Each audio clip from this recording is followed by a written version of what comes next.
Good evening to you all. My name is Priscilla Tai, and I will be your MC for the night. I'm also the vice chairperson of YIPA. We are very excited and very happy to have this event. We'd like to thank GPA for partnering with us, and we hope that you do enjoy the evening. So welcome.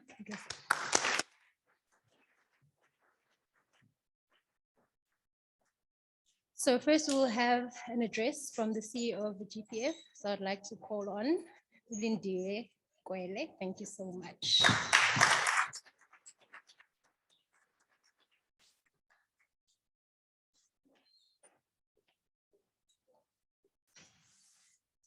Good evening, ladies and gentlemen. My name is Lindiwe Kwele, CEO of the Clouding Partnership Fund. I would like to acknowledge our board of trustees who are present with us this evening, as well as our executive from the Clouding Partnership Fund, academic staff and students of our host University of Wits, and as well as our keynote speaker, Dr. Sisa Ngebulana. Our panelists this evening, Dr. Sitsabo Dlamini, Professor Samuel Azasu, and Mr. Dendi Matamela, Mr. Tsepo Lichau, and Ms. Elaine Pasha. And ladies and gentlemen, good evening and welcome to the GPF 20th Anniversary Guest Lecture on Youth Empowerment in collaboration with the Youth in Property Association. Depending on where you get your news, you might have read that South Africa is either one of the top 10 countries in the world to relocate to, or is on the verge of its own Arab Spring. We are a country of great contradictions. We are beset by many ills and shortcomings, but we are also a country of great potential. Potential means capable of being or becoming, and it is a term that encapsulates the youthful population of this country. And I think we need to celebrate this demographic dividend. This event, which forms part of our 20th anniversary celebration, planned alongside our strategic partners and key stakeholders, bring together young people who are talented, qualified, and curious enough to devise solutions to the shortcomings I mentioned earlier on. This, ladies and gentlemen, it requires effort, dedication, and being intentional. So as a GPF, we are so excited to be part of this event. As the GPF will continue to exist 20 years later because of the strong trust placed on us by the Gauteng Department of Human Settlement as its implementing agency, as well as the various alliances we have forged with strategic partners, such as the YIPA, Youth in Property Association. We exist to facilitate the development of integrated and sustainable human settlement for communities in Gauteng. The billions of rands we have managed to leverage from private and public sector partnerships have really allowed us to direct funds toward affordable and social housing, which are key to dismantling the remnant of the apartheid era spatial planning. So this evening we have our colleague, Shiraz, Shiraz Logat, who's our investment officer, who will talk more on what we offer as the GPF and the opportunities available through the GPF. And I encourage you to take advantage of that particular opportunity. In Dr. Sitsabo and Professor Samuel Azasu, we have two accomplished academics and industry experts who will shed light on construction sector best practices initiatives. I'm sure I speak for all of us when I say I'm excited to hear our keynote address by Dr. Sisa Ngebulana, a man who is not only an admitted attorney of the High Court of South Africa, but an inspiring multi-award winning property developer too. I'm also sure that even after all these years, still believes in the same mission to enhance the lives of people in our communities. And we honor your presence this evening, sir. In Mr. Dendi Matamela, Mr. Tsepo Lichau, and Ms. Elaine Pasha, we have a perfect exemplaries of what clients in good standing should be. It's only about compliance with repaying loans, although that is crucial to the GPF operating model, but about the upliftment of young people. And I think this needs to be celebrated. You know, Mr. Tsepo Lichau just last week was bestowed with the Presidential award in the Black Industrialist event last week because of the hard work that they've done. And I really think we need to celebrate our own. If you can give them a round of applause, please.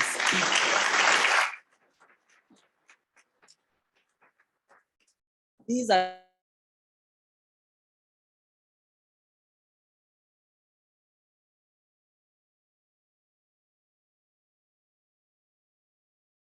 our trajectory for a well-established and a trajectory for a successful Gauteng city region. Martin Luther King Jr. once said, "Not everybody can be famous, but everybody can be great because greatness is determined by service." I would like us to view today through that lens, ladies and gentlemen, inspiring young leaders to follow the example of Dr. Ngebulana and other speakers in finding a solution in the emancipation of our people. Once more, a big thank you for joining us this evening. I know you could have been anywhere else, but you chose to be with us, and we do not take that for granted. To our partner, Dulipo Yellow and the YIPA team, we are so grateful for your ongoing support. That would not have been possible without you. Thank you so much and welcome, ladies and gentlemen.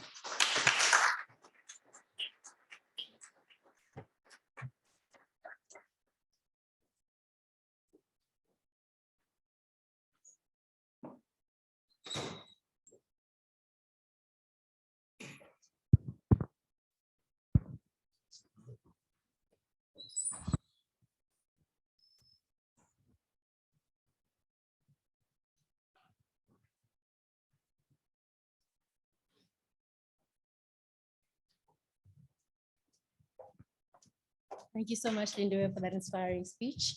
The next part will be having the opening address, which will be Amanda Clark, who is the executive of corporate services at GPF. Thank you.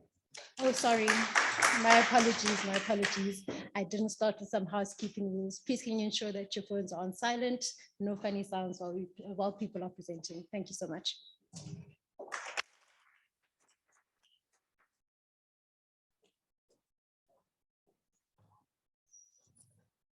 Distinguished guests, ladies and gentlemen, a very good evening to you, and thank you for delighting us with the gift of your time this evening. As Mrs. Kwele has already said, we've honored your presence, so I'm going to take a shot and say all protocol observed. Article 9 of the African Youth Charter states that every young person shall have the right to own and inherit property. State parties shall ensure that young men and women enjoy equal rights in terms of property ownership, and that state parties should also ensure that youth are not arbitrarily deprived of their property, including inherited property. Article 14 of the same charter, meanwhile, advocates for the right of youth to a standard of living adequate for their holistic development. Yet the South African youth's access to economic and employment opportunities continues to be severely strained and constrained, as we know. Stats South Africa recently found that the unemployment rate was at 63.9% for those aged between 15 and 24, and at 42.1% for those aged between 25 and 34 years of age. Quite a marked comparison compared to the official rate of unemployment nationally that stands at 34.5%. Whilst in the face of these startling statistics, we may not come up with national policy shifting solutions here tonight, we will contribute to youth development and empowerment dialogues that are so very necessary. Ladies and gentlemen, the GPF takes its mandate extremely seriously, but with a rapidly growing housing backlog in our Gauteng province, we need to ensure that we increase our capacity so that we can deliver so much more, as we are an implementing agency meant to accelerate human settlements delivery on behalf of the provincial government.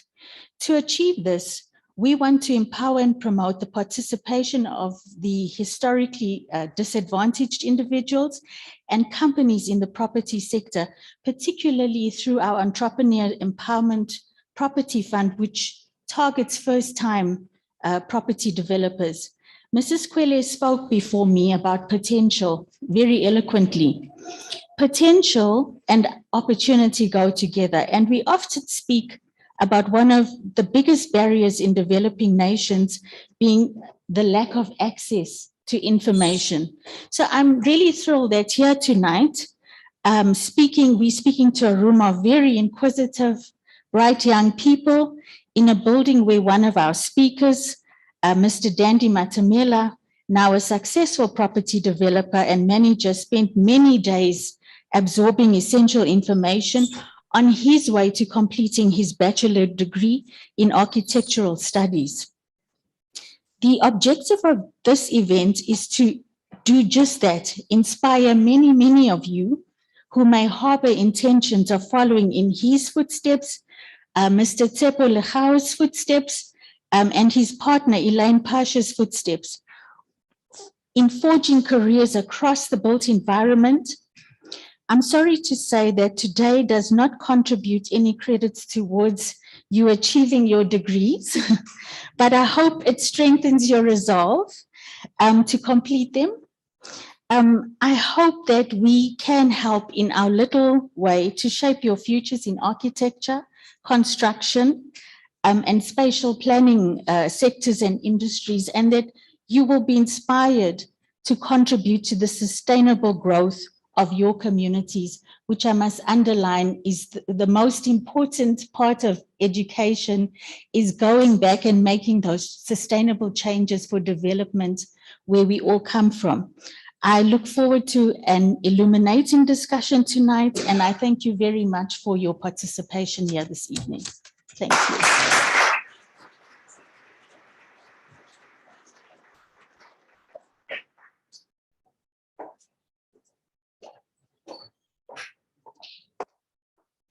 Thank you, Amanda, for that inspiring speech.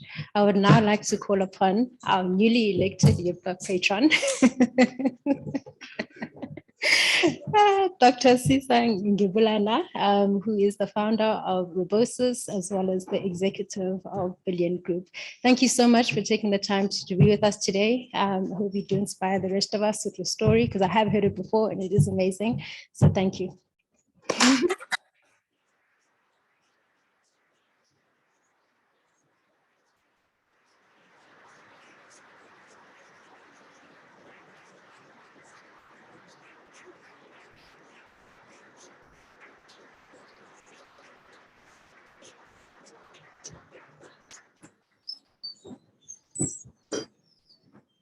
Good evening, ladies and gentlemen.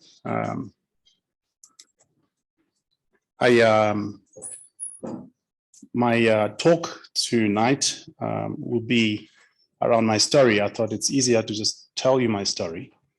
I was born in a village, perhaps like some of you guys, without running water, with no lights, without a flushing toilet.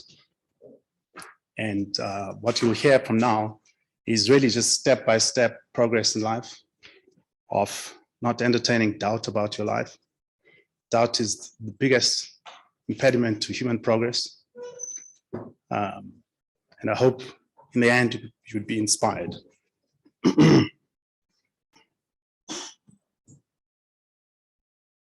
So I've decided to theme it throughout my life points that I want to share with you tonight. One is living intentionally. Nothing must happen by chance in your life. Set your goals clear. Dedicate your life to discipline and hard work. There's no gain with ease and comfort in life. When I grew up with very average marks until matric. I didn't think much about my life as as something that great will happen out of it.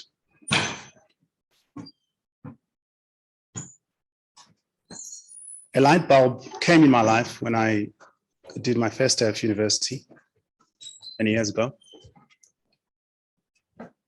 When my grandmother, who had saved enough for us grandchildren going to university, there was about 5 of us, and she said she had just saved enough money for us to do our first year at university. And if you don't make it, if you don't have the right grades and you don't qualify for bursary or for a loan, that's the end. You might end up as a driver in life.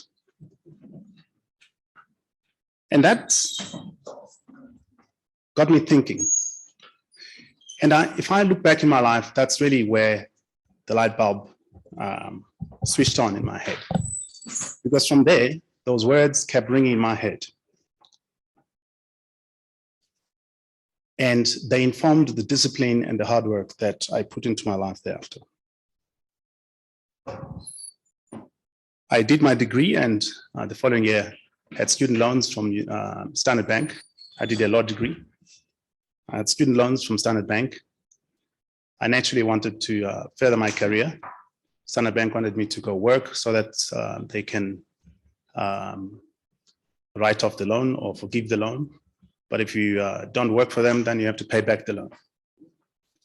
But I was intent on furthering my career, so I went for a post-degree out at Natal in Maritzburg. And every time I called home, they would tell me they received a letter of demand from Standard Bank. They want to be paid for their loans, which obviously didn't sit well. I suppose this is the first time in my life I realized that adversity is necessary for us to grow in life. And invariably, adversity is an opportunity in disguise. So was the adversity in my life back then. And while I was doing my post-degree LLB, I decided to register, well, to write a board exam for estate agency in Maritzburg. And I registered, I passed it, and I registered for selling homes with Reality L1 back then. I had a 2-year post-degree. And without going long on this, in that year, I sold 16 homes. I was the best agent.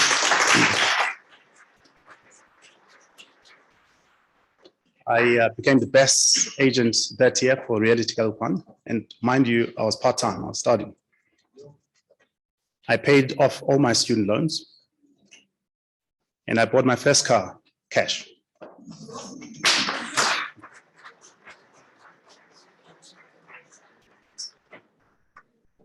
I suppose that's where my ambition started, because I bought my first car, and when I bought my first car, I said it has to be an aspirational car, and it was a BMW 316. Well, brand new, it was 21,000 rand, so it wasn't, it become very expensive now, but it wasn't without difficulty, because I was selling homes. This is before the new South Africa. I was selling homes in a suburban area where Black folks were not allowed to live. And I would sometimes in some of the show houses sit there, and some of the folks would come in, get off their car. When they get in, they realize there's a black guy inside. They turn back, start their car and leave. So it had its fair share. And needless to say, I had to have a white girlfriend who would stand there. And when they walk in, she would say, they would ask, who's this black guy here? And she would continue to say, he's our builder, just in case you need anything fixed in the house. And really from there, I was able to show them different colors of towels, because I would walk behind them and see what turns them off, etc. They didn't like the bathroom. I'd present them with options and negotiate between the seller and the buyer who's going to cover the costs. And I got disappointed by the builders that I used to hire to fix whatever had to be fixed. And I ended up doing it myself. And in fact, I made the money from that and not from the estate agency. I made some money from the estate agency, but more from the building, which introduced me to the property space, effectively. I then duly left and I did my articles in Cape Town with a top law firm. So while I did my post-degree, and I was busy with all of the, selling homes, renovating homes, making them good for the buyers, I managed to be top 5 of 103 students doing LLB back then. Back those days, they used to put all our names up, number 1, 2, 3, 4, 5, right through, so you knew exactly where you stood. But it's because I didn't play with my time. You know the saying that says, if you want something to be done, give it to the busy person, because they know how to allocate their time. So adversity disguised opportunity. Life's not a straight path, always.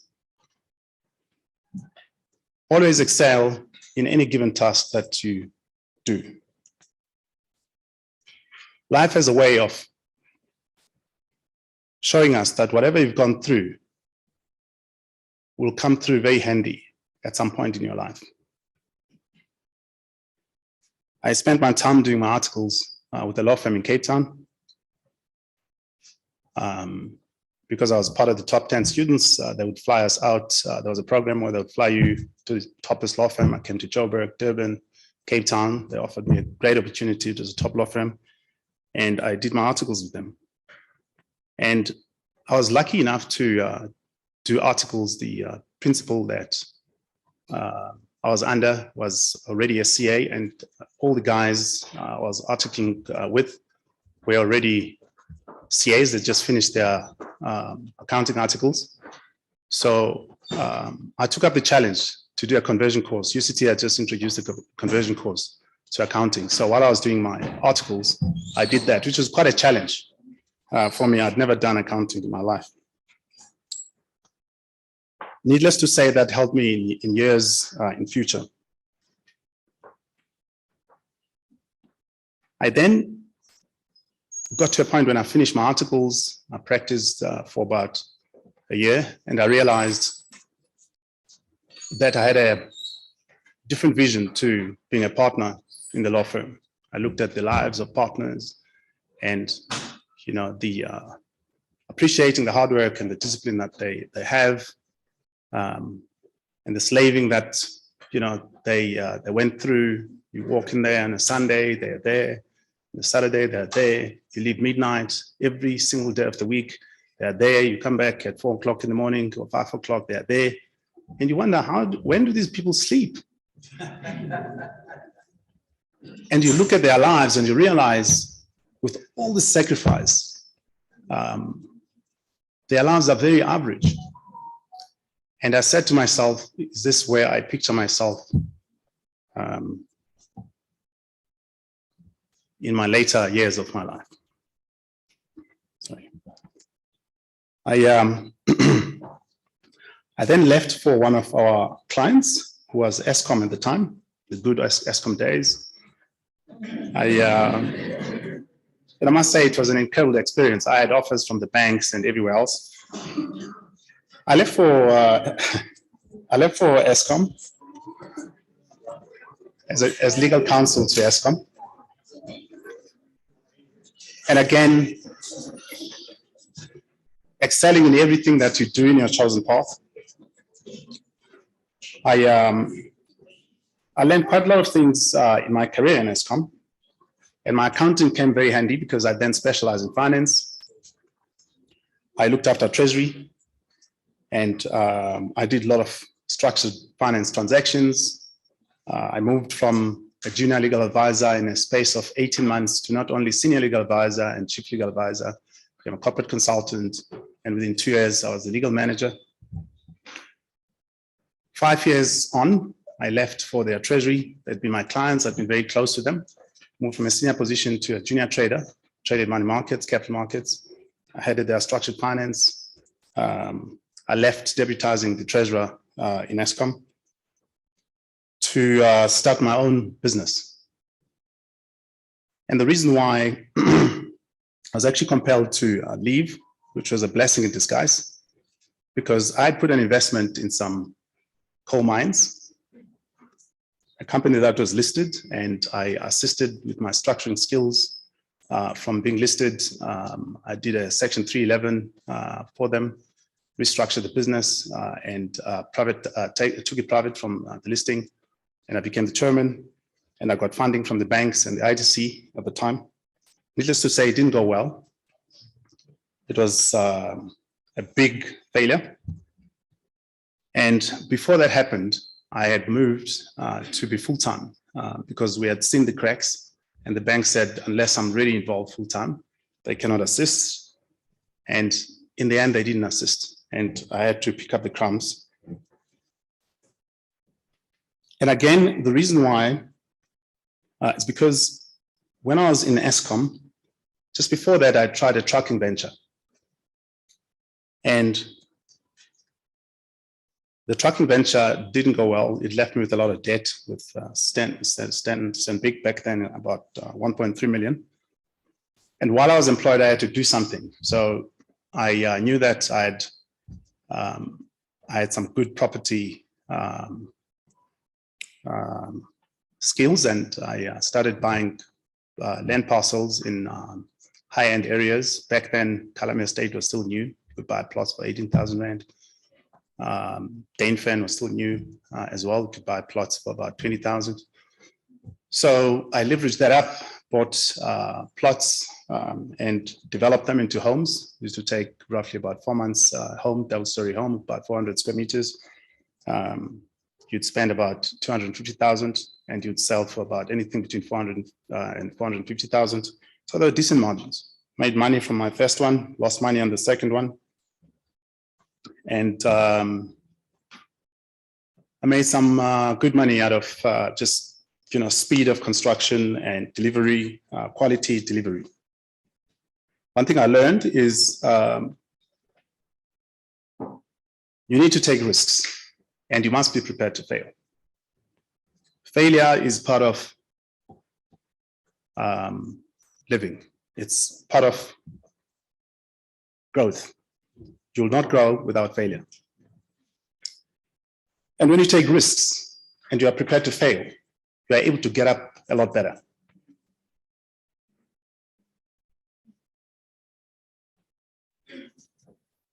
So I then continued, and I had some clusters in Hyde Park, and I used all that investment to invest into the coal mining. Needless to say, because of the coal mining that didn't that went under, I ended up without a job because I'd left my job, and I ended up with no projects, and I was at the crossroads, and I said, do I go back and beg for my job? Or I'm in a new trajectory. I have a dream, I have I have goals to achieve.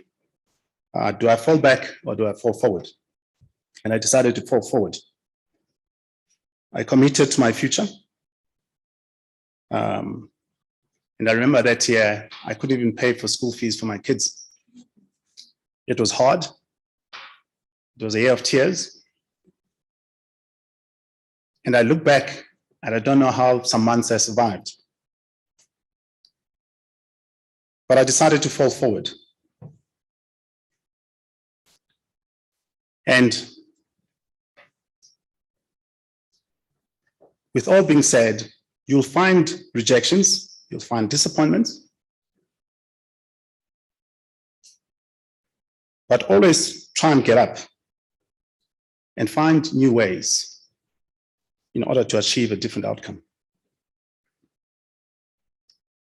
I never really believed that people can buy things off plan because I like seeing things before. But I took a chance and I took options on a plot in Hyde Park, 4,000 square meter plot, and applied for subdivision. And I did artist impressions of 4 cluster homes.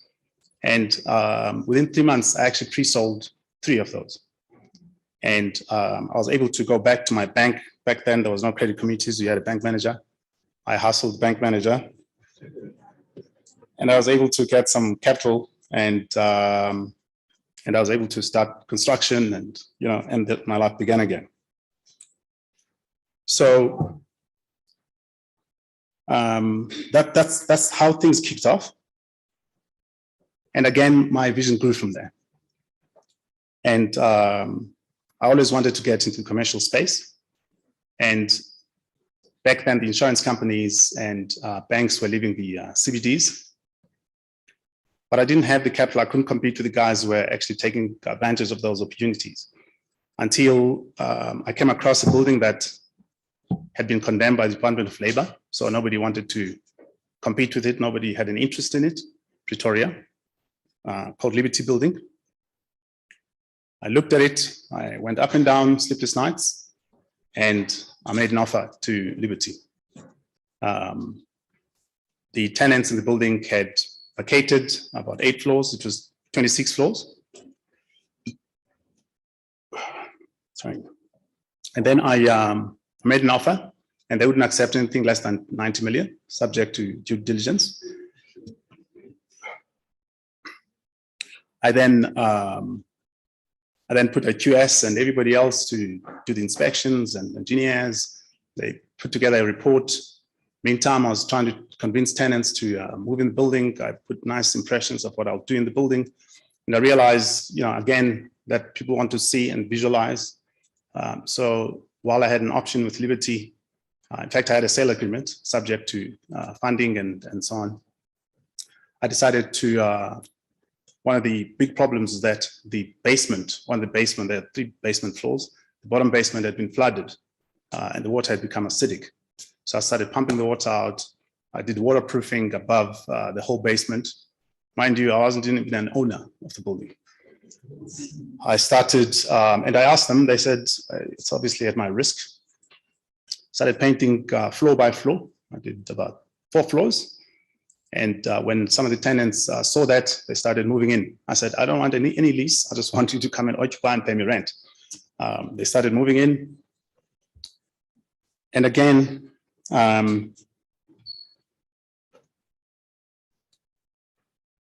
then applied for finance, and my funding was rejected 5 times. Every time I tried to find a different angle.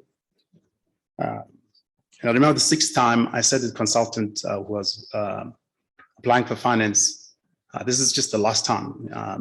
And he was fed up with me and thought I'm embarrassing him because he's been back and forth and he's going to lose his career here if he. But I had faith. And the 6th time he came back and he said, you know what, these guys will never do this deal. I don't want to hear about this deal again. All they've said is come with 50% of the money. And of course, that was quite a long haul. And I said to him, you know what, actually, this is very positive because they haven't rejected it this time. They've said yes, but subject to. That's a very big mind shift. And I said, leave it to me. I'll see how I can come up with this 50%. 2 months later, I had hustled Liberty with big QS reports that this building needed about 120 million rand to fix. And they agreed to cut the price to 39 million rand. Nice. Not without hardship, because I used to sit at the CEO's office and he wouldn't want to see me until 5 o'clock in the afternoon. I ended up knowing everybody on the floor. I would do my work there until, they really listened to me and conceded because there was no other option for them. This was a building which had been condemned. I completed doing all the work in that building, despite the QS numbers that looked very scary at 120 million. I completed the building with about 20 million of work, and it was filled with tenants.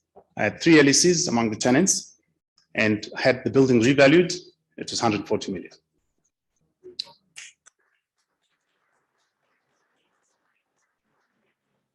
That started creation of a balance sheet, of which I could leverage and dream bigger. So from there, my vision grew.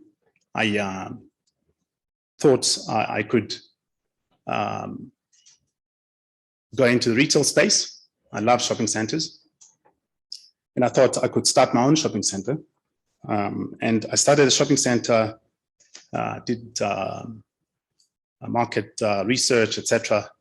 Back then, and acquired the land in a township, which is, actually a piece of land in Tanzania where crime used to happen, etc., with long grass.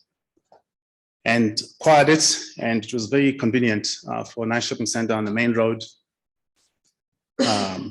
Had funding from APSA back then. We costed everything else, 260 million. And leveraged my balance sheet and commenced construction. When you commence construction, I had all my challenges.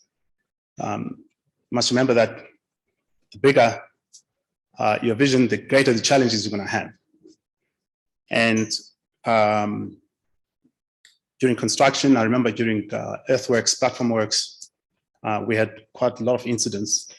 The one time, even though it was all fenced up, a grader was pushing about 10 heaps of soil, only to find that there were kids riding on the soil, and one of them got buried inside. And we stopped for 3 months. We couldn't continue. We had prayers. I called people to churches to pray on site, and then we continued. And just before we started construction, we had quite a fall on the land. There was an area that had to get blasted with rocks. They had about 120 blasts. The last blast, number 120, you have to fill up the dust before you blast. You stop cars on the road, etc., in line with all the protocols. And you fill up with soil, keep it up, compact it, and then the blast happens underneath. One of the rocks flew in the air, out into a hospital, which is 800 meters out, into the roof, into a patient, a mental patient. On the head, she was killed. Very, very bizarre. And then you start questioning yourself.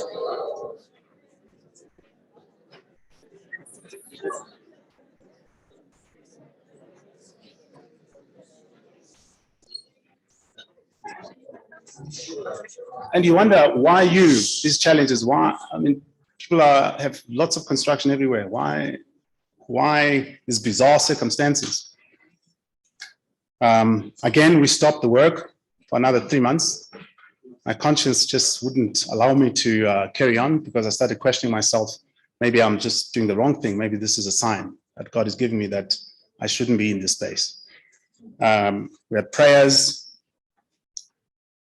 Because it was the last blast, we then had the contractor, and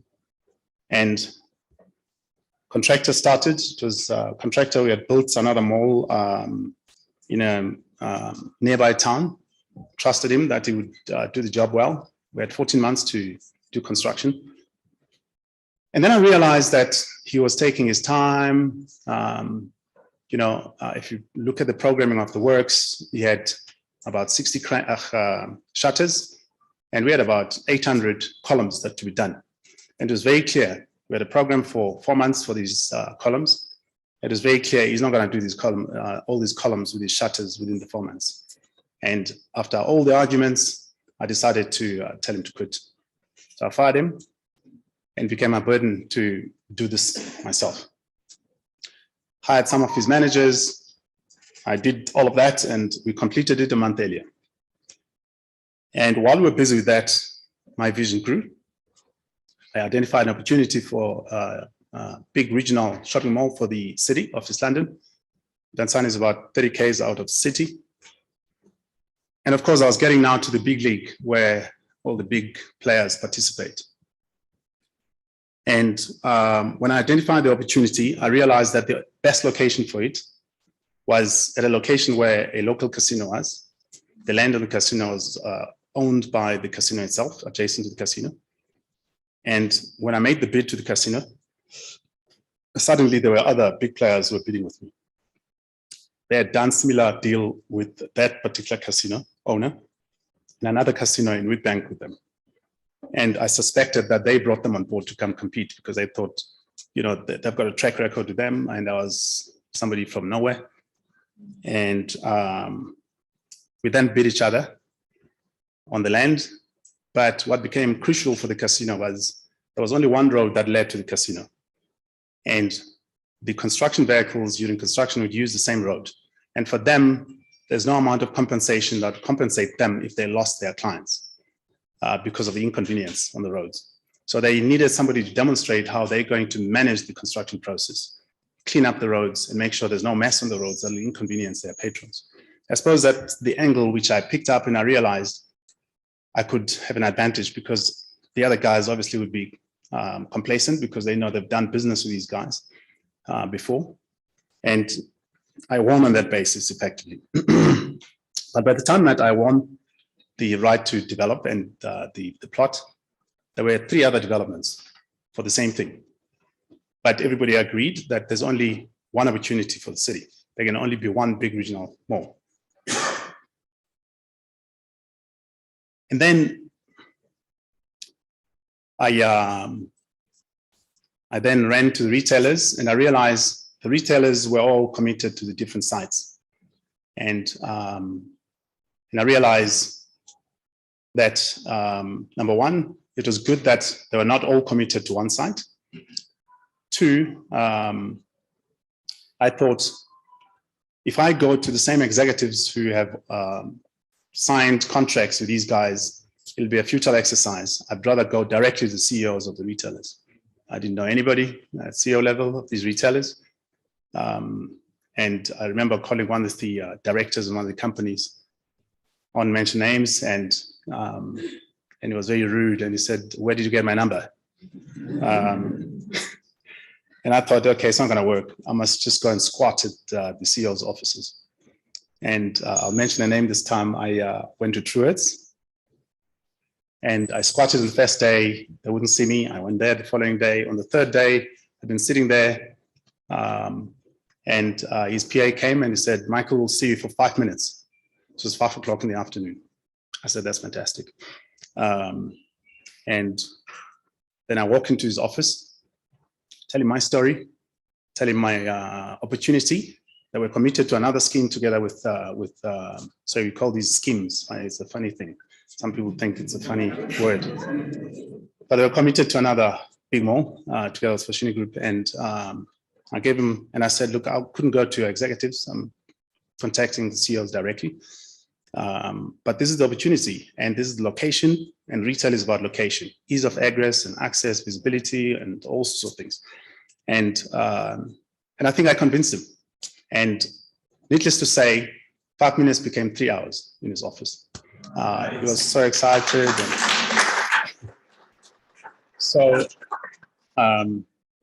And he said, "Sisa, if everything you said is true, I'd commit, but I also need you to commit to me something." I said, "You tell me." And he said, "If you commit to your scheme and everything stacks up, I'd like you to join my board as a board member."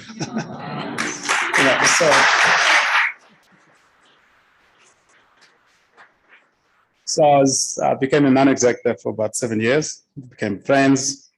But one of the good things is that he then introduced me to Woolworths thereafter, CEO, Simon at the time, and Simon introduced me to the Foschini CEO, and so on and so on. So within 6 weeks, all the other retailers withdrew from all the other scheme. They came to my scheme.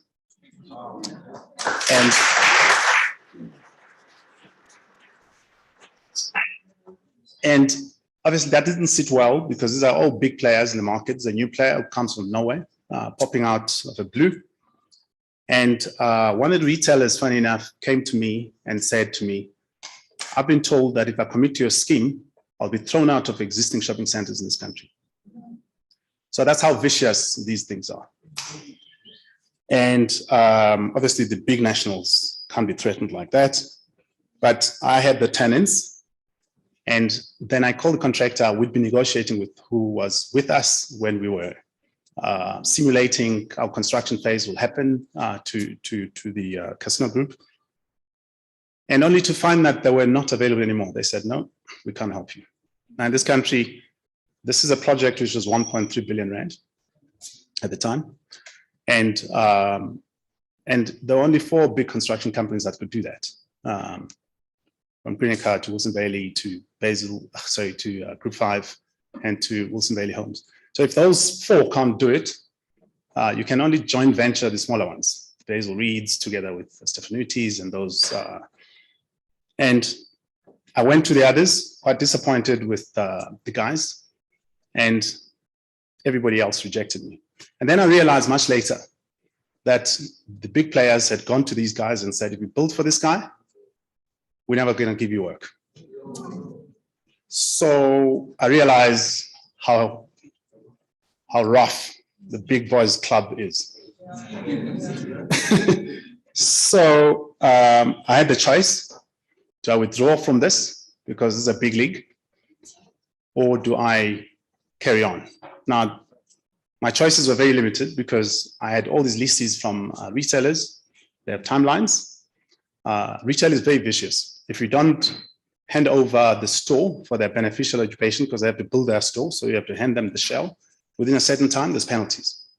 And those penalties, we calculated those penalties that if we delayed the scheme by 30 days, the equivalent penalties we'll pay is the same cost as the entire structure, 1.3 billion. So you can imagine. And these penalties, obviously, for them, you must remember, when they build a store, they have to train people, they have to employ people, maybe 6 to 4 months before the store opens. They have to train those people. They have to order the stock some 6 months early. So all of that becomes waste if that store is not ready. So that's really what happens behind the scenes. So I then thought, if I can't deliver the scheme, it means I'll never develop another shopping center because I'll never be trusted by these retailers. So that actually became a blessing because I realized no contractor wanted to build me in this country for me. This is a massive building. It stretches over 1 kilometer. I don't know, some of you have been to East London. The building is an entire kilometer. And it stretches over 5 floors. So 2 floors of parking underneath, 2 retail floors, and parking on the top. So it's a mammoth building. And then after a long thought, I realized the only way to do this is to actually just form my own contractor that can do it. And obviously, because it's such a massive task, I would need to get the best team in the country. So I then targeted the biggest team of the contractor that let me down in the first place, who had done the simulations, etc. Also now knowing that we're doing this on the back of my competitors, saying to them they'll never give them work if they build for me. And I was on a very tight timeline. So the construction phase that was left was about 26 months, and the construction had to take place within 25 months. That's a program that we had.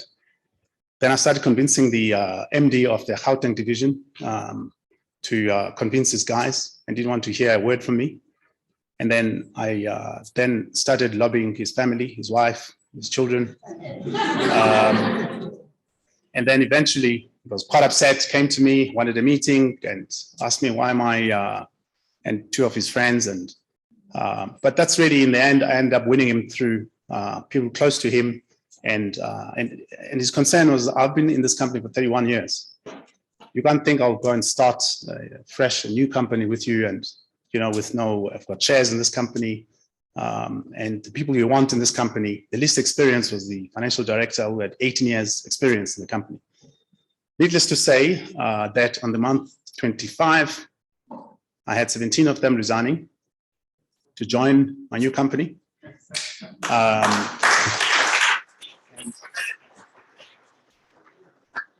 So I know I'm taking your time, but these challenges are necessary to build us up in life. They had 17 guys, and the bigger blessing was they were told on the day they resigned to leave immediately. So they couldn't even serve their notices, which was actually, on the other hand, good for me. By the time they got to the door, they couldn't even open the door. These are people who had 31 years of service, 25 years of service. So that's how they were treated. And yet they didn't even know where they were going. And then 4 days later, I remember I didn't even have space for them in my office. They used to squat in my boardroom, but they started putting programs and making sure that, procurement work streams and all sorts of things, contacting suppliers. 4 days later, the MD of the company was quite upset. He called me, picked up his call, and called me all sorts of names and saying, we've got bigger pockets, bigger wallet than you. We want to show you. Nobody's going to work for you in this country. Nobody's going to give you any supply. And I thought it's a joke. I thought, I understand that you're frustrated, and I understand, but you must also remember what you did to me. It's like putting my house on fire and my kids are inside. I had no choice. And then he will apologize, but then have a go at me again. I just listened. But needless to say, he actually acted upon that. Realized that nobody wanted to give us any suppliers. All the suppliers, nobody wanted to give us anything. Down to concrete, down to cement. Because these guys are big. They're the ones who sustain the livelihood of these suppliers. So we couldn't get even shutters, we couldn't get cranes, we couldn't get anything, even steel. So there was no way we could build. We have all the team, but now we have a stalemate. So I said to the guys, don't worry, I'm going to make a plan. I carried on. I found a local quarry that was owned by a family in East London. We bought 50% of it to secure stone. We got our cranes from Dubai. We got our shutter equipment from Austria. We bought a batching plant to mix our concrete from Germany. We imported cement from Germany. Wow. And we bashed our own.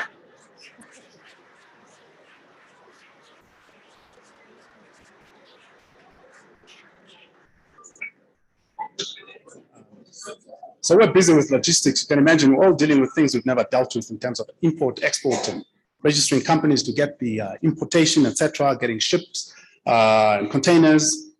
So that delayed us for another month. But as everything came on site, we started batching our own.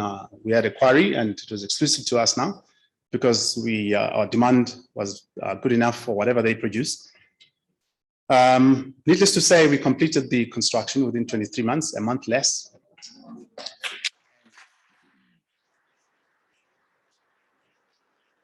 And we opened successfully. However, in the middle of that, just about 6 months before we opened, I'm sure you guys know, 2008, Lehman Brothers went under in the US, and the new global recession kicked in. Banks were not lending money, so all our small tenants couldn't open their shops, from jewelry shops to fashion boutiques to restaurants to fast foods to all these smaller shops. So suddenly we had a 30% vacancy in the mall, which accounted for 45% of the income. Also, we had bigger issues because we imported everything else. The 1.3 billion became 1.6 billion in completing construction. Banks were no longer lending, so I had a crisis of having to find the difference. So the sleepless nights start. And you have the big overruns that are unfunded, that you have to find money. So you start selling assets, you sell everything you have at a big discount, from land to everything else. And then you have a monthly issue. My bond was 15 million rand a month. The mall could only produce 7.5 million rand, 7.8 or so. And I had to top up. Banks don't listen to your stories. So every month it was a juggle. I had to get rid of everything. And I realized at some point, this is not sustainable. Because you're busy selling things at a discount. If it's not a car, it's everything, whatever you can sell. So that was quite a big challenge back then. And I learned resilience and focus in adversity. I would have days where I would wake up and I wouldn't be able to see. and I'd have to close my eyes, open again. I'd get to my office and I would blank in front of the lift. And, so the big challenges of life when you have big dreams. But I learned resilience and focus and came with a strategy of amalgamating and consolidating all our income producing assets. At the time, there were about 3.6 billion in my business, and I decided to list them. And that was the birth of the process, which was family names. At the time when I listed the company, it was the largest IPO listing on the JSE in the property sector. It happened to be black.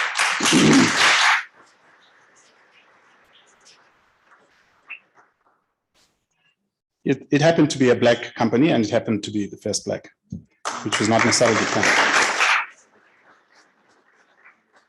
And I kept my group, which is Billion Group, which again, intently so as Billion Group from the start, but it continued as a developer of assets. And of all these malls that we are developing, we owned all the land around them, where we develop affordable apartments and so on.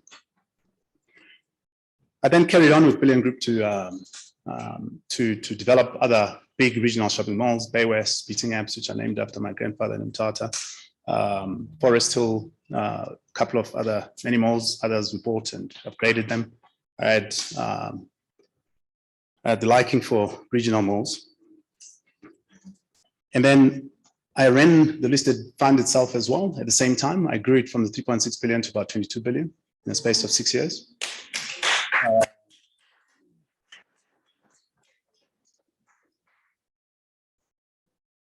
So that's my story. We currently busy developing about 55,000 apartments across the country, across 6 different cities.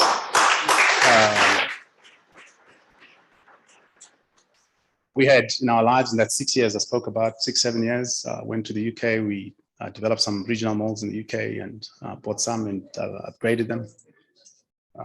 I did some buildings out in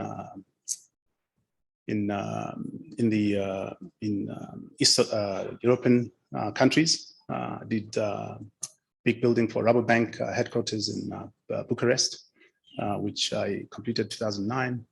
There's a couple of things that out of passion sometimes I did, homes in Miami.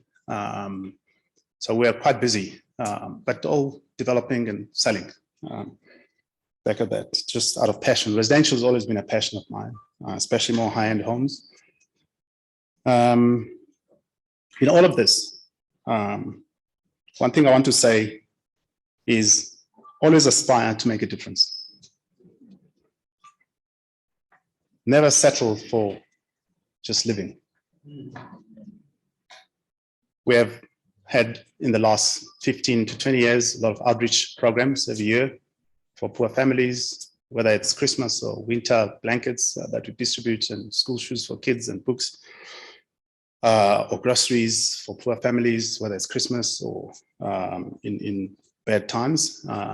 At bursaries for lots of students, taken about 22 students between the two companies every year to university. We build schools every 3 years, we build a new school. And we stuck to our program. We deliver 14 classrooms in the rural areas together, school halls and so on. We build churches, I'm quite a staunch Christian. But above all, I want to say, always keep God first.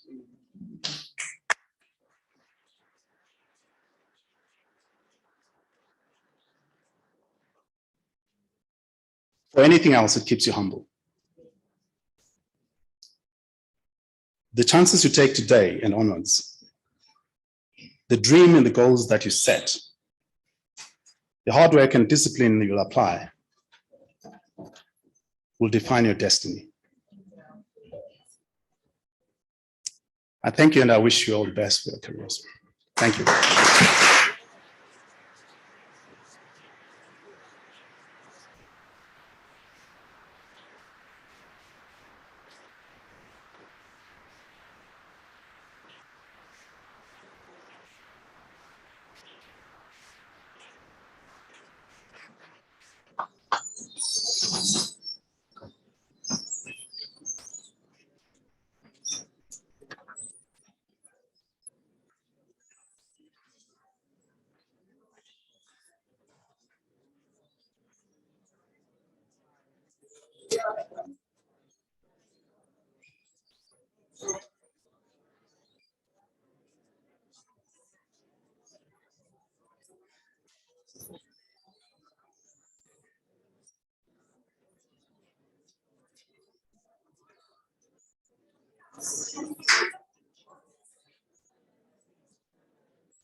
There's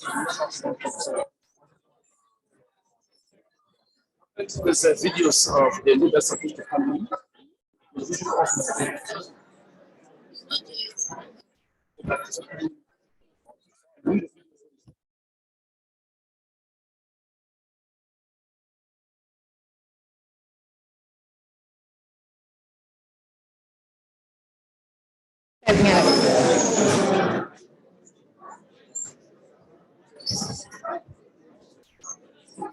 Hello, good evening again. Good evening again.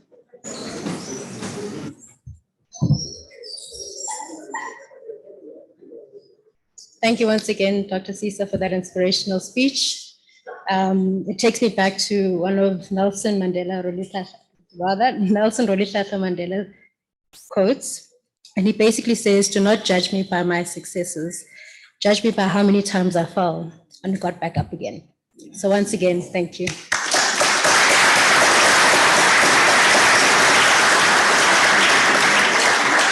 So unfortunately, we won't have any Q&A for Dr. Sisa. However, you can go to our website, YEPA's website, www.yepa.co.za.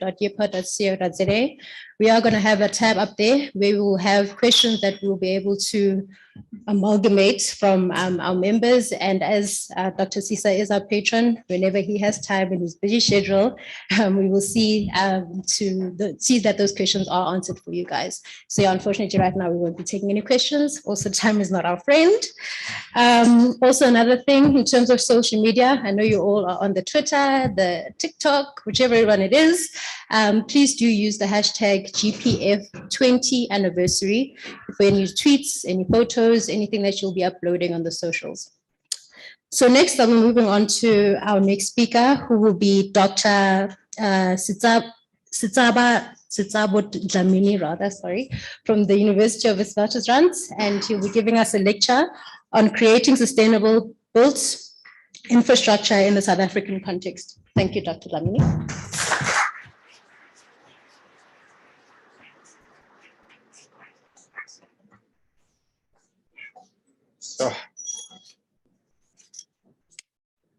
Good evening, everyone. When such a powerful speech has been made, you just don't know where to start. But thank you very much, Doc, for your powerful testimony. Such testimonies, they build all of us. Because sometimes when people see you up there, they just think it just happened overnight. But when we share such testimonies, one comes to realize that whilst there may be heartbreaking challenges in life, it just depends in terms of your perspective. In every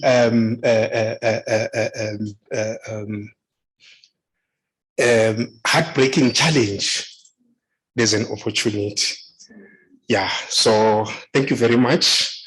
We really appreciate what you've shared with us this evening. Ladies and gentlemen, CEO, the executive of GPF, the YEPA executive, ladies and gentlemen, thank you very much for this opportunity.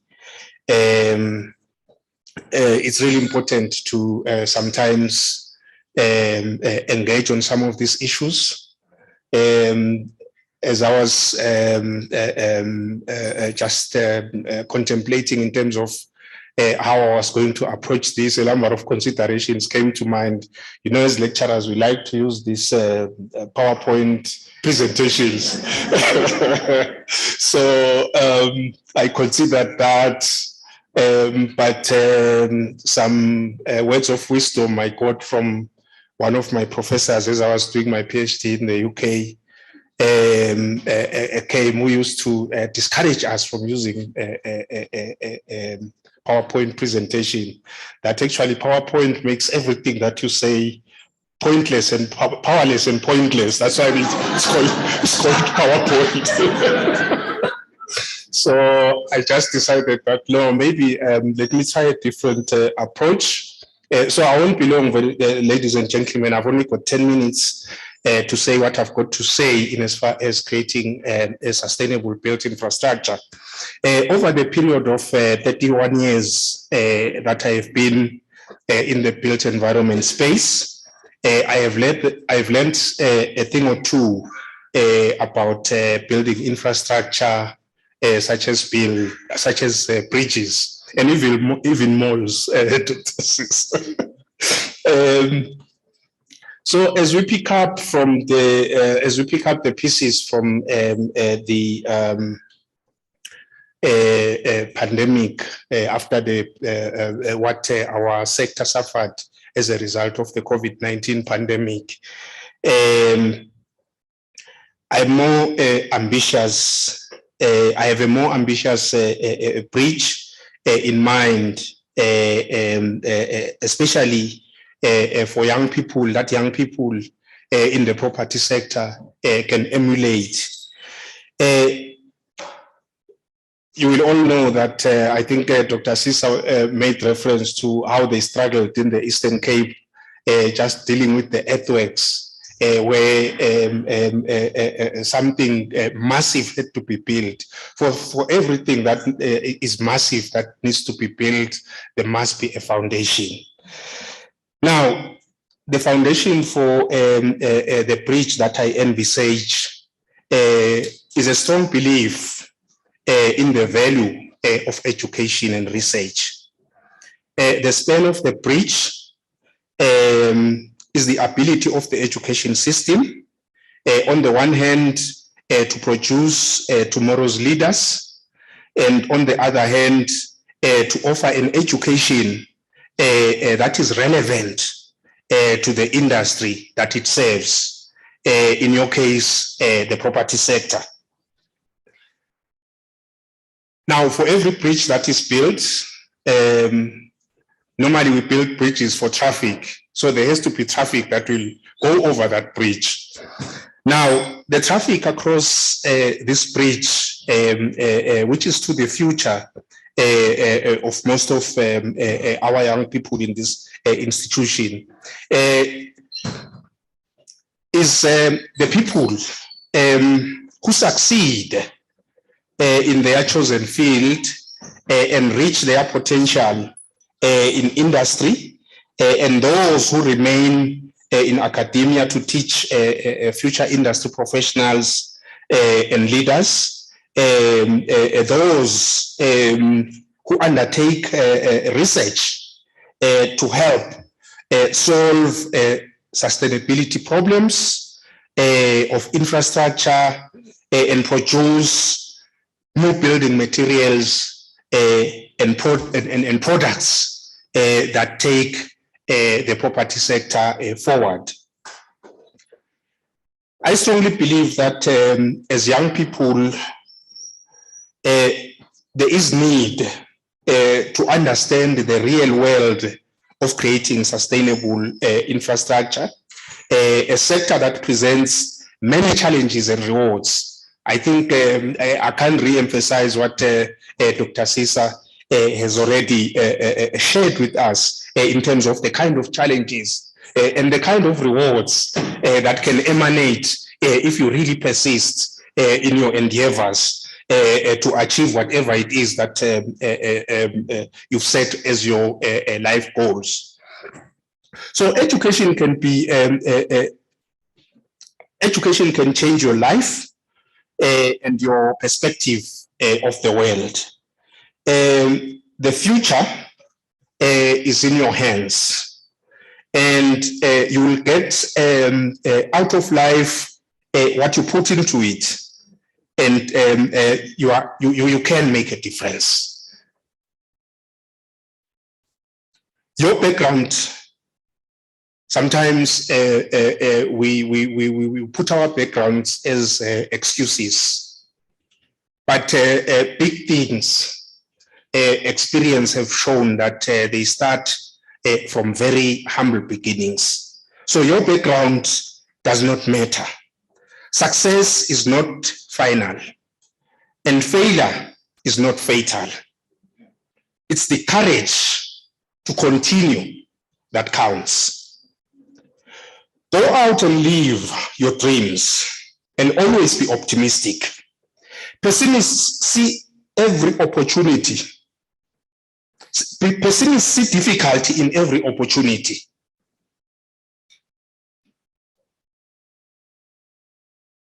Whereas optimists, in every difficult situation, they see an opportunity. The creation of sustainable infrastructure became all the more important in the era of COVID-19 and will continue as such beyond the pandemic period. The creation of sustainable built infrastructure must be based on social and economic inclusion, equity, and environmental justice. As we ponder and explore the question of creating sustainable built infrastructure, the pandemic has taught us that economic recovery efforts will now, more than ever before, need to be in sync with broad sustainability consideration and climate change initiatives. We need a quantum leap towards a global coalition for net zero greenhouse gas emissions, integrating carbon neutrality goals into economic and fiscal policies, and implementing measures to transition towards creating green jobs. As we contemplate how to empower the youth to crack the property space, we must take stock of the kind of policy interventions necessary for financing sustainable property developments going forward.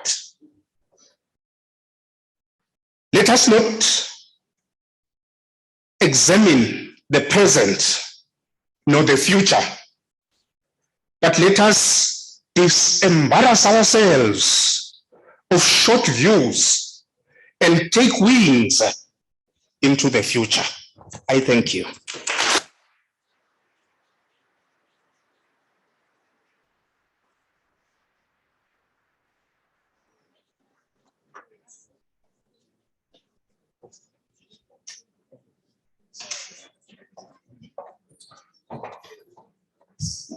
Thank you so much, Dr. Lamini. Sustainability, ESG, go green.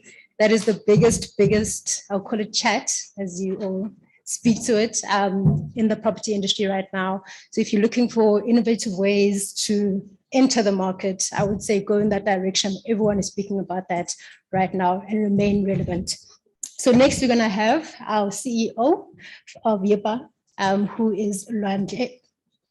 If you can stand up. Martina.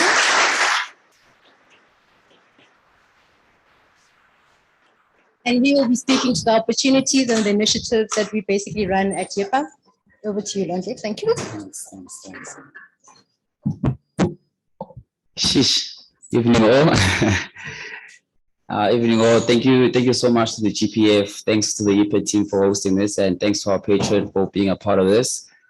I guess my task wasn't the hardest of all. I guess tasked to provide insights to the initiatives and programs that we look at YEPA. But I guess one always wants to take a step back and just give context as to why YEPA is and why YEPA is there, right? And I guess, I mean, we've been driven by sort of like our vision, and whenever I like to think about our vision, it's one that is sort of like an infinite game. And why I say infinite game is because we find ourselves in an environment and sort of like an economy which is ever evolving, which requires day-to-day thinking that's ever changing. And so whenever we think about our members and youth and how we want them to engage in this space, we always say we want to enhance or rather enlighten, empower, and encourage youth to actively participate in the property industry and the broader South African landscape. And we guided by our core pillars in how we focus on that, being education, empowerment, and entrepreneurship. And I guess, I mean, being that it was Youth Month last month, we always reflect on how far this organization has come and sort of like what we've been able to achieve in the last 12 to 18 months. And we're quite happy, backed by our key sponsor in Liberty 2 Degrees to bring sort of like impactful and mindful sort of like opportunities to our members and our prospective members. And reflecting further to the last 12 to 18 months, I mean, we've been able to partner up with the likes of Sisa to also engage with our members on a day-to-day. And as Priscilla highlighted, we also have that platform on our side to ensure that any questions you guys may have, that he can provide insights and share guidance on that platform. Further to that, I mean, literally yesterday, alongside our other co-partner in the property sector, Charter Council, we hosted a virtual careers day event just to highlight so like the opportunities we see in the property space and how young people can get involved. Because I guess the biggest challenge we always see is that, I mean, one can get a degree, one can get all the education backing they can get, but never know what is the next step and how to actually enter into the space. I always also reflect on my own journey. I mean, I think I was sitting in a lecture hall theater like this in a varsity in the Western Cape. And yeah, we had a similar chat, and years later, I found myself in investment banking, leverage finance transactor for a leading investment banking team in RMB in the space. So we want to see more of those stories come through, and that's why YIPA. Thank you so much. And that's why we have this vehicle called YIPA and this sort of like engagements for our members. But then we're closer looking to sort of like the initiatives and programs we're looking at. I mean, we recently opened up a UCT pillar such that we on the ground and looking at our students and understanding the requirements and sort of like where we can help with them. And obviously VITS being a key next work in progress for us. So hopefully by next year we'll have a VITS. Thank you. By next year we'll have a VITS pillar such that we can actively engage with you guys, understand where the challenges are, understand where we can actively play a bigger role in ensuring that we see more stories like this, similar to the one we were shared by from Sisa. And yeah, I guess, I mean, outside of that, I mean, we host an annual sort of like job shadowing program, because I guess one always says they're ready for the working space, but never really know what is out there and what we're actually doing there. So we always want to ensure that people see it firsthand as they're studying, know how they can get involved in the space. And sometimes property is not the answer. Sometimes it's just through networks and you want to start your own thing. We also want to make sure we're creating a platform for people to actively network and share those insights. So yeah, so that's what YIPA is about. And we're going to engage, obviously, it's going to be a panel discussion. I think these are sort of platforms we always want to encourage people. Let's ask the right questions. Let's challenge each other. And we never know what could come out of it. I think what drives me and my team is to ensure that, I mean, if we can end this event and there's one person who sees this venture or the property industry differently, we'll be serving our purpose. I thank you.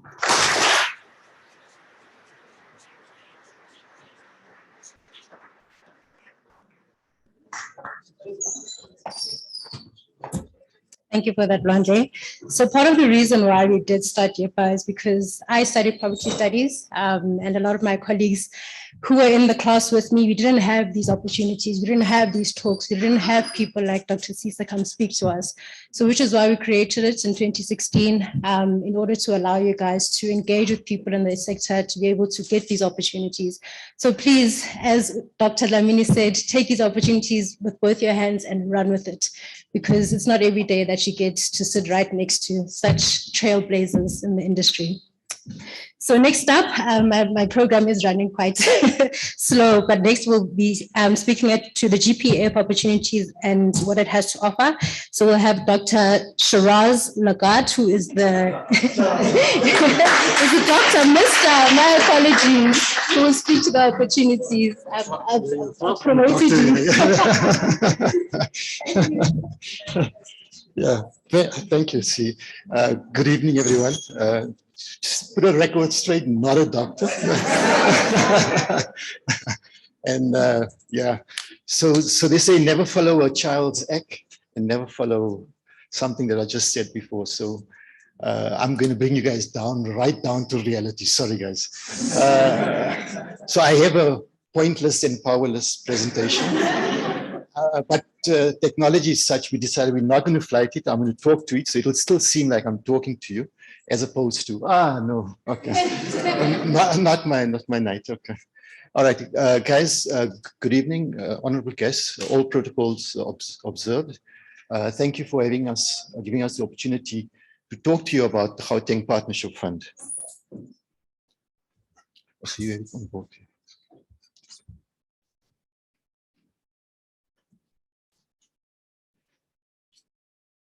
The GPF was founded in 2002. Our executive authority is the Gauteng Department of Human Settlements. So we're an agency of government. In terms of what we want to do, we want to support the National Development Plan. We also want to ensure that we promote entry into affordable rental space by new entrants. Our mandate is to attract public and private sector funding into low income housing. We share risk with co-funders, and we also serve as implementing agents for human settlements on the mega projects, rapid land release, and also on the informal upgrading of informal settlements program. These are the three products or programs that we have: rental housing fund, student accommodation fund, and the bottom one, the entrepreneur empowerment property fund. I'm going to concentrate more on the last one, just to say that the rental housing fund is for established contractors. So you have to have experience there in order to access funding from that particular fund. Student accommodation fund, you certainly don't want to be paying your school fees there. So it's also for experienced developers. Seppo? And then the Entrepreneur Empowerment Property Fund. That is something that I'd like to talk to you about. It was a program that we designed, and as a government, as an agency of government, we wanted to ensure that there's transformation in the sector, and therefore we designed it as 100% HDI owned company. So in order to get funding from this particular fund, you have to be, your shareholding in this company has to be 100% HDI in terms of the company. So this program was established in 2010, and back then what we did was we used to put out what was a request for proposals at the time. We gave you a month to put your submission together. You then submitted. We did an evaluation of the proposal, selected some companies, and then we proceeded on to do the EEPF. That was when we initially started the program. Currently, the program is you just walk in. If you have a business plan, you submit your business plan. So it has changed from the request for proposal. As GPF, we are funding institutions. So how we want to assist new entrants is by providing easy, or not easy, but providing access to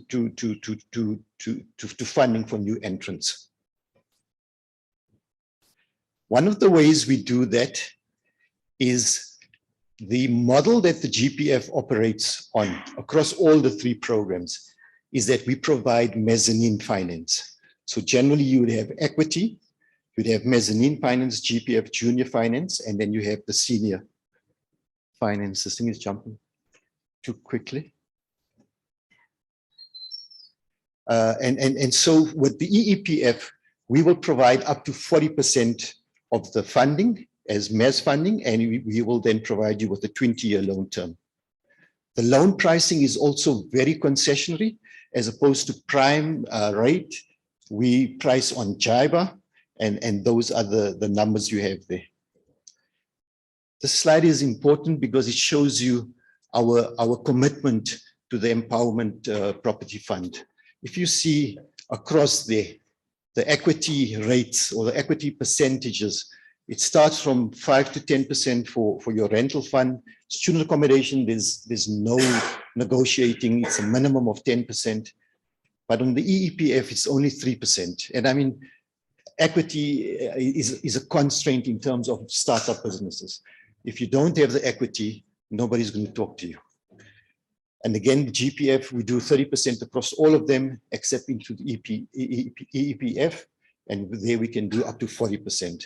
So what that does is it creates a layer of, or it creates a funding, the equity plus the GPF is, in this instance, was 43%.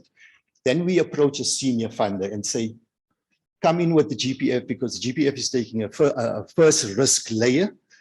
You're only going to fund a project up to 57, 60% of the project, but you get a first mortgage loan, you get 100% cover. So all the time, as a senior funder, your security is covered. It's a mitigated risk with partnering with the GPF. The benefits of the EEPF program is it's targeted at first-time 100% HDI developers. As showed there, we offer preferential rates, and more so, we give you a 2 million rand interest-free loan. So that helps in terms of your cash flow, in terms of the structure, the weighted average cost of funding for your project. And we also provide a more hands-on approach to the EEPF program. The rental and the student accommodation, as we said, it's for experience and not first-time developers. So we expect, we expect that you deliver as in terms of the business plan as we want and everything else. So to date, we have 45 active participants. The breakdown is there: 26 males, 19 females, and 14 youth. Our aim is to get more of the youth and females into our program.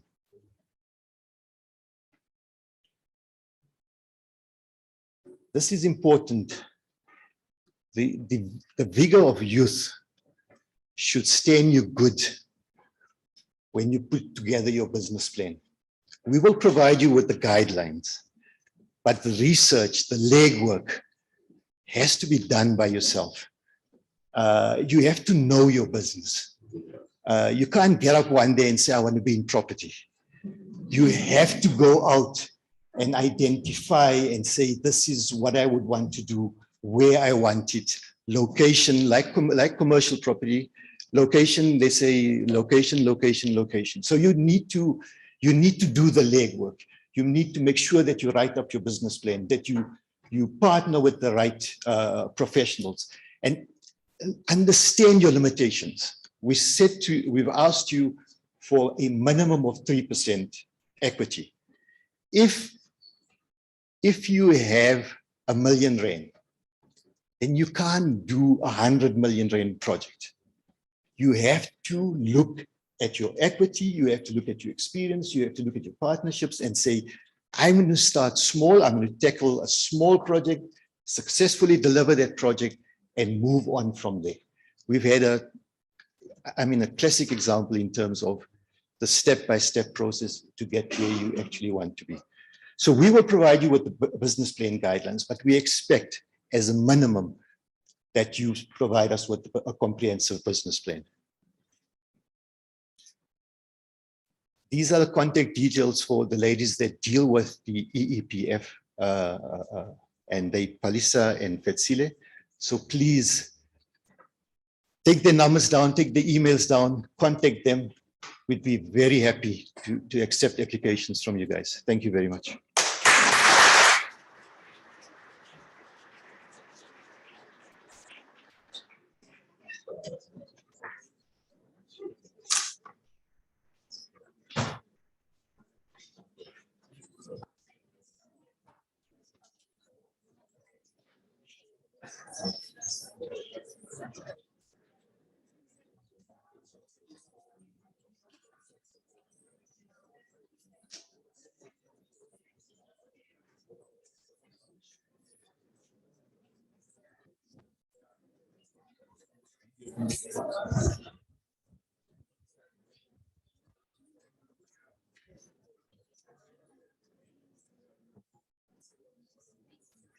minimize this. Minimize.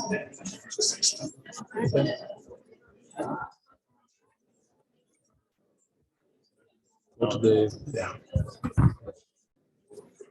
See. Already.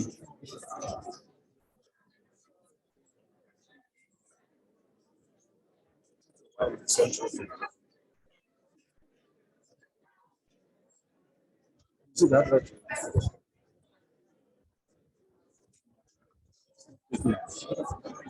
Let's play the short ones. Play the short ones. Because that one is not. Take it out.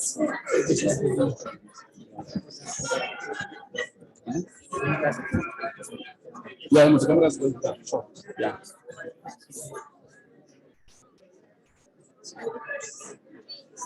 This one is it.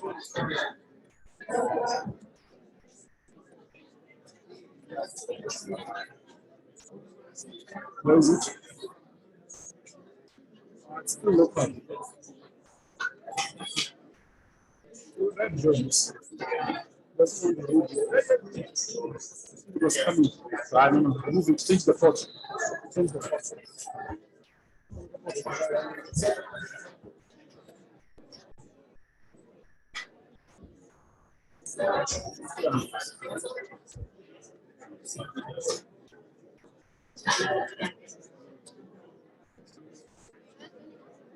It's here. No, it's here. No, it's fine.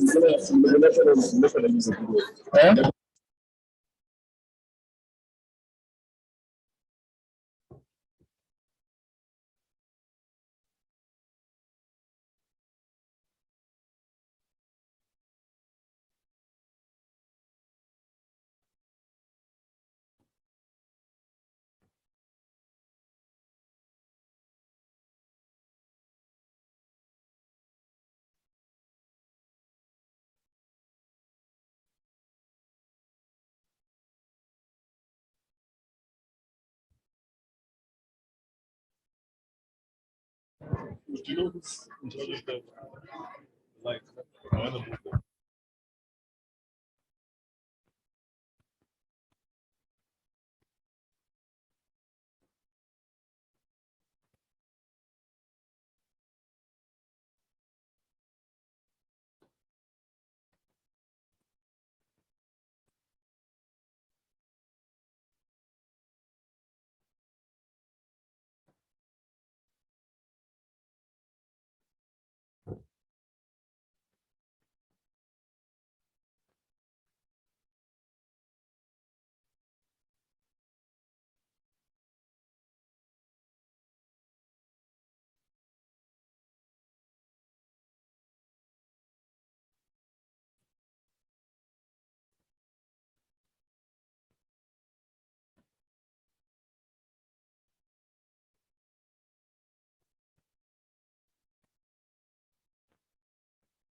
Good evening again. Apologies, technical difficulties. Or not.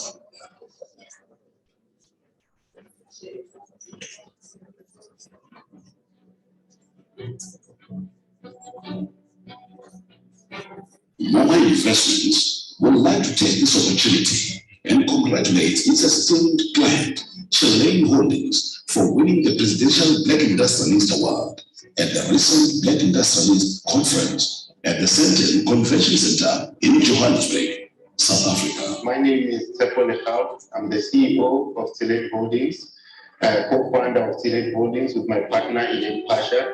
I'm 32, she's 31. We've been in this business, in this property industry since 2012. The project value is about 52 million and it has 36 units. 30 units is 8 bedrooms. Then 6 units is 4 bedrooms. In total, we house 264 students. The service Mr. Matamela rendered to us was he was the head architect on this project. And in fact, when we first met, I had a different design, but he told me that, no, you know what, I've got a better design for you guys that is going to make you as well as maximize your profit. My relationship with Mr. Daniel has really impacted us a lot.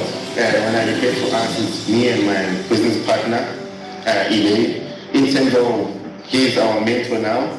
And as well as he taught us something very important in business, that you must always keep on equipping yourself with knowledge. And as when he started, he just recently, I think it's a year back, he got his MBL, which is like a motivation, like no matter how long it takes you, you should keep on striving to get better. Because I think it took him a couple of years, but he never gave up. He's that type of person who never gives up.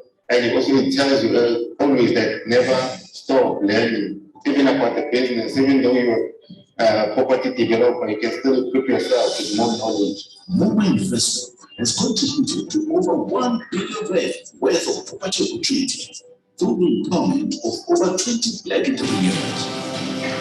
If we can solve the training and development, particularly in the entrepreneurship space, we would have solved a future catastrophe of dependency on government tenders or government programs.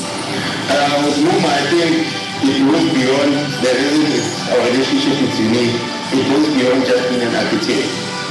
Because with Mr. Denny and Numa as a group, we discuss about investments, how to diversify your portfolio. So it's beyond that, they're just designing and he leads the project. No, it's an ongoing, we still interact regarding business, regarding mentorship, regarding investment, regarding learning opportunities to equip ourselves so we can be better in the property industry.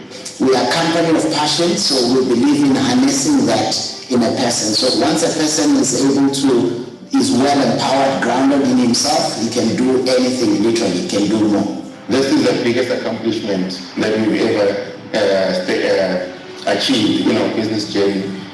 Like in life, no matter how many challenges you face, you must always keep on going. Eventually you'll get it right at the end.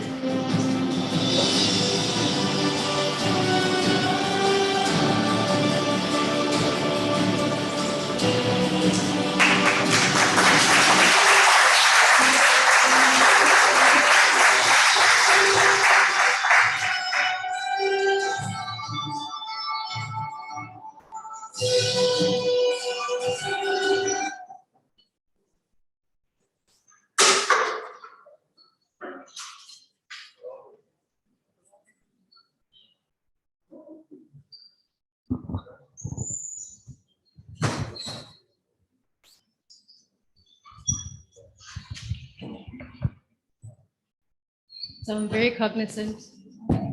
Yes. So I'm very cognizant of time.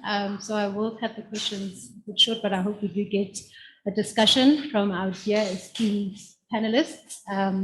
We have Dandy on this side as well as Tepo, mentor and mentee, as you heard on the video. So the first question I'd just like to ask is, why did you guys get into property development and management? We can start with you, Dandy. Wow, you really didn't want to waste time, right? Well, perhaps for me, I evolved into it. It's not something that I said I want to go into property. Fortunately, actually, I studied in adverts. I used to be the guy who would sit right at the back there and fall asleep when the lecturers are speaking. So it really something that is already within our built environment, I suppose. And yourself, Tepo? Thank you. With us, it was also a different journey. Me and Aileen, we both studied accounting, but she was an SRC member and I was in the Black Management Forum. So we were residing in off-campus accommodation. And that's where we saw an opportunity to enter this space because the property sector back then was very bad. And especially when it comes to student accommodation. So that's how we started and sparked our interest. So in the year 2012, we decided to get a mentor. So we got a lady already who was in the business, Mambusi. So she mentored us for the year 2012, and it's the same year that we registered our company. So even after, because my postgrad, I did finance, but I ventured into the property sector. So ever since I graduated, I've been in the student accommodation. Oh, that's great, great. So I know that both of you have been in the industry for about 10 years or so. I just wanted to find out why exactly you guys went to GPF to get funding. How did that whole journey start? What was your starting point and how did you get to where you are right now? Okay, for us, since 2012, then we began operating in the year 2013. So for 2013, we were accredited to accommodate 64 students, but we didn't have the funding or any capital. So we started off leasing with 2 apartments. Then we grew because we were subleasing, we're leasing apartments, then subleasing to students. Then we, in the year 2015, that's when we did our business analysis that no, in order for us to grow, we need to own our own building. That's when we started doing our research for finding opportunities. Then we found GPF funds such developments. Then we approached GPF in the year 2016.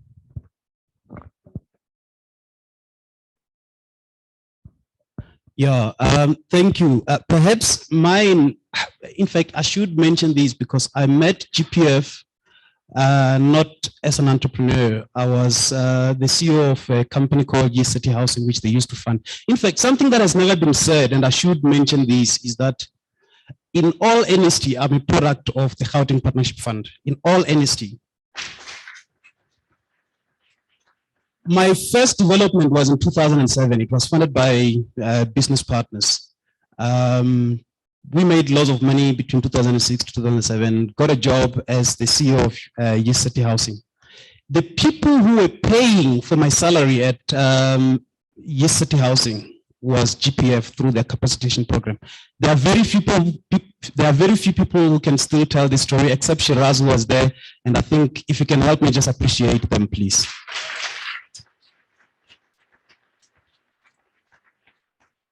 So when they started with the Entrepreneurship Employment Fund, I was this young CEO of a social housing company, and you know what, you would need to be really an idiot not to see those opportunities. I'm like, do I still want to be the CEO or do I want to jump into the employment fund? And guess what? I jumped. Thank you. So that's a great journey. Thank you. I don't know if yes, you can hear me now. So just in terms of where you are right now, what are the biggest lessons, even if it's one lesson that you have learned along the way that you can pass on to the rest of us? So we can maybe follow in your footsteps, maybe take another road, but one big lesson that you have learned on your journey. The biggest lesson that I would say we learned is in the property sector, one thing like many people must know that success doesn't happen overnight. It's a process, it's a journey, so you must be resilient, flexible, and as well as be patient. So that's one of the biggest lessons, because even through our journey as a property developer, that's what we learned. And I'd say that's one of the biggest lessons that we've learned.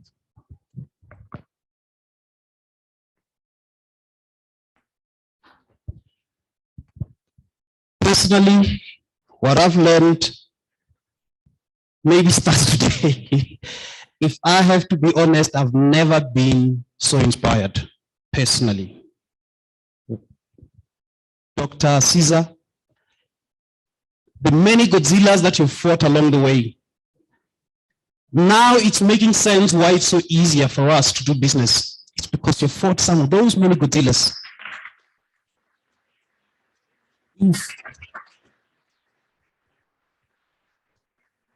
If you ask me until today, that is the greatest lesson. There are many other people who have fought many battles that we don't know about, and it has become a lot more easier for some of us. And I think just also the notion that I used to think, and it's really challenging. This thing is boiling. I don't know how you guys are dealing with this thing. I was really inspired. But this is the one thing I would like to say, and I've often said in most of the, it has really become part of my philosophy to say that think big. Sometimes it doesn't work, so think bigger. Thank you.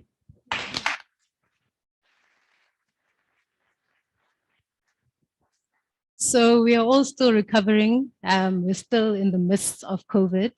And I just wanted to find out what were the biggest challenges that you guys faced during COVID.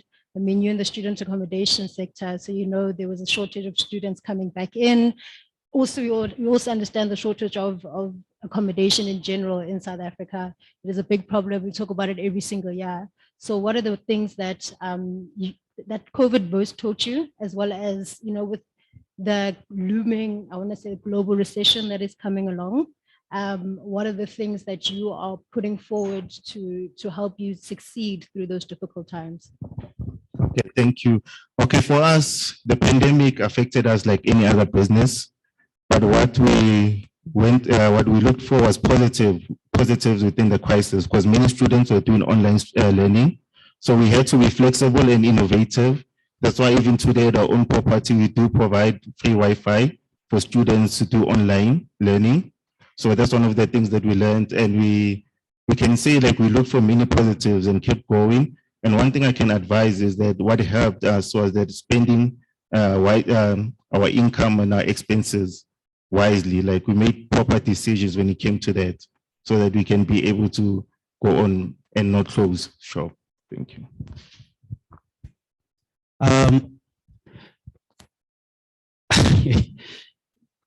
COVID, ladies and gentlemen, if there's one thing that it really has taught me is that there's nothing that would ever prepare a man for a war than war itself. COVID was war. And if you're a businessman who survived COVID, or if you know a businessman who survived COVID, right now give them a thundering applause.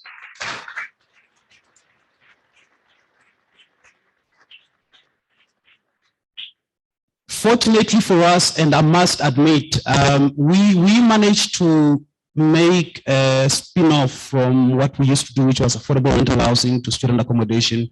Getting accreditation helped us a great deal. Many of the people who are particularly blue chip companies who really had it bad, and I would say, it was mainly because they enjoyed the upside of not necessarily depending on, say, your NSFAS and accreditation and all of that. So when the COVID hit, they were ready, the students were ready to go home. Now imagine, without any guarantees from NSFAS and all of that, all the nice, beautiful buildings were empty. So we were very fortunate in that we were an accredited student accommodation provider. And we had done a lot of work, if I must say, at risk as a professional. And now I'm appealing to all my professional team members, the architects, the engineers, and all of that. We did a lot of work at risk. So much so that during COVID, we were the busiest. Both in terms of professional work that we've built over the last 3 years, for instance, they only started going to site in 2019 during COVID. That was the one part. But also in terms of just the asset base, we perhaps grew the biggest during this tenure of COVID. Thank you. I would like for us to continue to speak, to continue to chat, but we will have an opportunity to network afterwards.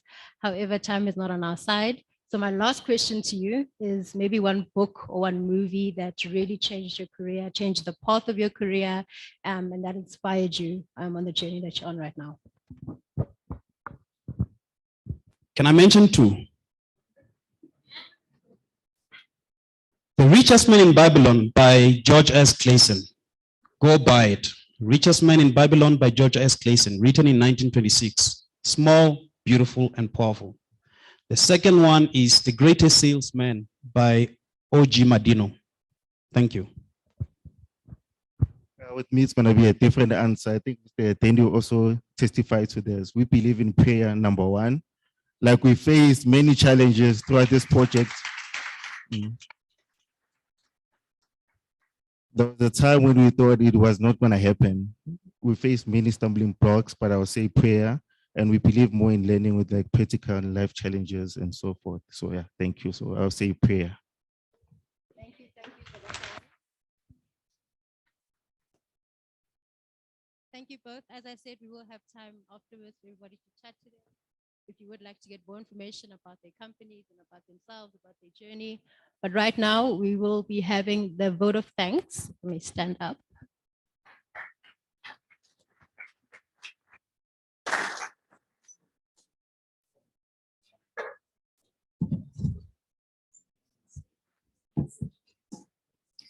if I can ask Leah, the Chief Information and Development Officer of the GPF, to give us a vote of thanks for the evening. Oh, here she is. Thank you.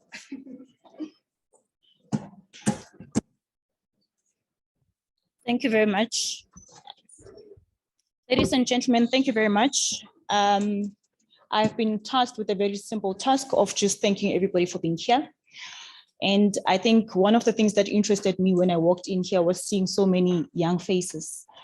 This is very important for our GOD targets. We are looking for young people, we're looking for women, for girls that would want to participate in the property sector. So we're hoping after this session, we're going to see applications that comes from yourselves.